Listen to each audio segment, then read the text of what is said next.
Hey everyone, welcome. This video is me talking about all the books that I read in December of 2023. So this is a bit of a later video. December was just such a busy time for me and I just did not get the chance to do any filming in December or any content in December. Like after Christmas, I felt like I didn't have any sort of pressures or anything. Like December was a bit of a rough month for me and I only felt a little bit better and did not feel pressure until after Christmas. Like it was really weird. Like I felt more freer after Christmas, but I was working a lot that time too, so I didn't really have much time to plan content and stuff like that. But anyway, I read 7 books in December. So the first stack of books is going to be Attack on Titan. I finished the Attack on Titan series, volume 31, 32, 33, and 34. And it's my favorite series of all time. It's fantastic. I loved the ending. What is left of humanity has hidden themselves behind 3 walled cities, and there are titans going around and eating people. They don't know why. And all of a sudden, there is a sudden appearance of a titan which changes the lives of the characters that we follow. And I gotta tell ya, this series is fantastic. It is a masterpiece. It's definitely gonna be making the best list of 2023. It is just fantastic. I love the characters. I really like the way that it ended. It has a lot of connections and parallels between our real world, like between reality and just our conflicting feelings and emotions and opinions and stuff like that that the characters have, and learning to like let go of your prejudice and just that things are that people are not what you thought they were and kind of stuff like that. It's fantastic, and it's one of the best things I have ever read in a very long time. I then have Harry Potter and the Chamber of Secrets. This is a complete reread for me. I want to feel the nostalgic feeling. I want to feel like a kid again when I read these books, which is why I'm slowly making my way through reading these books for a second time. And it follows Harry Potter, who was the boy who lived. It's his second year in Hogwarts. I still enjoyed it. I didn't tell you my ratings for the Attack on Titan books. Volume 31 was 4 stars and volume 32, 33, and 34 were 5 stars if I remember correctly. Back to this one, I gave this 4 stars. I still really enjoyed it. Okay, first of all, Gilderoy Lockhart is a twit. He is such an, he's like such a pompous idiot that I just want to smack in the face. I still felt like the big fight, the big battle scene that happened in the end, my feelings for that, for the big finale, like the big action scene, are exactly what I had for the first one. I felt like the action scene was a bit rushed and I would have liked it to have been a little bit more fleshed out, which is something I think the movies do really good, which is the action scenes, because you can build upon it a little bit more. And I've noticed something. Ron is smart. I really want to watch the movies again to see what Ron was like in the movies, because it always seems like whenever there was something wizardy, something magical that Harry did not understand, it always seemed like Hermione was the one explaining it to Harry.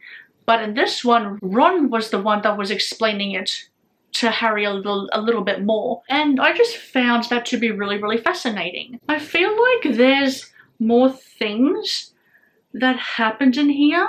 And the Chamber of Secrets, I felt like there was a little bit more lore with the Chamber of Secrets in the book than it does in the movie.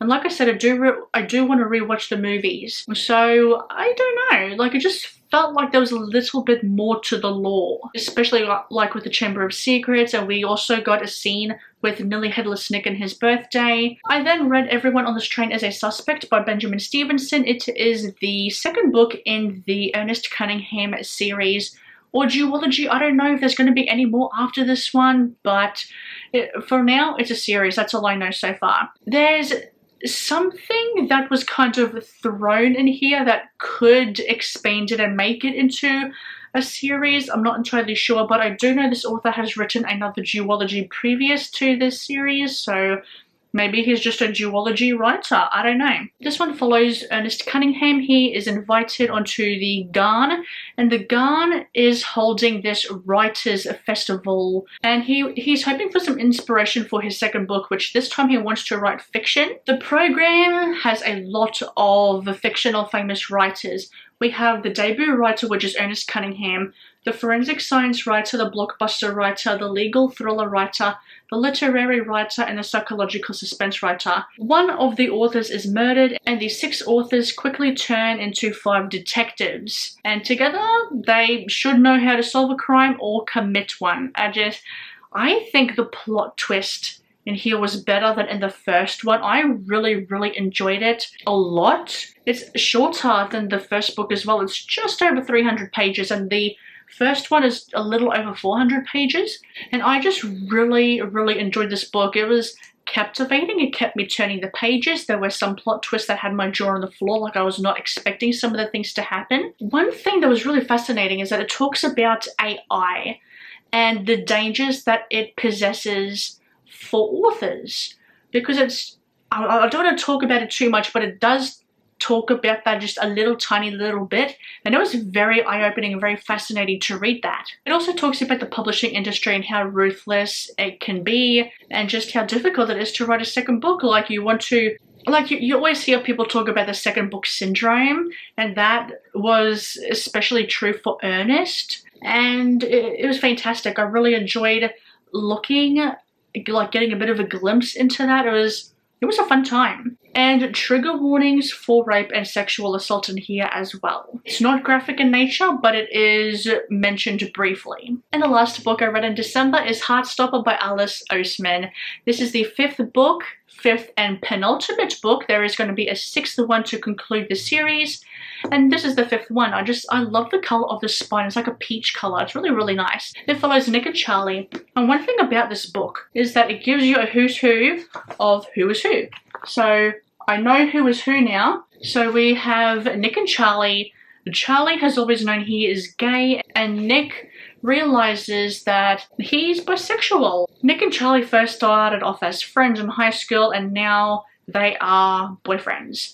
It is so wholesome, so beautiful, so sweet. Talks a lot about university, what you want to do with your life, and the pressures that you feel to make a decision on whether or not to go to university, go to college, what you want to do for your adult life, what you want to do for the rest of your life. And also feel like it ties in quite nicely with Alice Oseman's other book, which I think is Loveless, is it? I think that one's about asexuality or something like that, because we do get a little bit of Charlie's sister as well. I just really like Nick and Charlie as characters. I think they are such a sweethearts, and they kind of go through a lot of growth and a lot of maturity, because it's Nick. I always get Nick and Charlie confused. I don't know why. Nick is off to college, and he faces struggles with college and what he wants to do. He doesn't want to move too far from Charlie, but he also wants to move far, not move far from Charlie, but he also wants to move away as well. And also Charlie as well, with his coming into his last year in high school, and just that separation between the two, with one of them staying in their hometown to finish high school and the other one going off to university or college, what that means for their relationship and whether or not they can survive as a couple. 5 stars, so good. I keep forgetting this one is a 4 stars. Did I say that before? I can't remember, but this is a 4 stars. I want to know how the 6th volume is going to end to complete the series. It's just, it's so good. It's so good. That's the stack.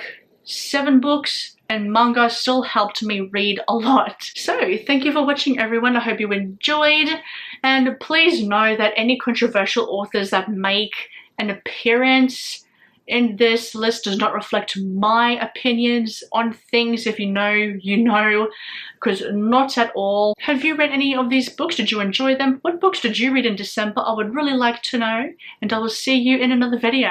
Bye for now.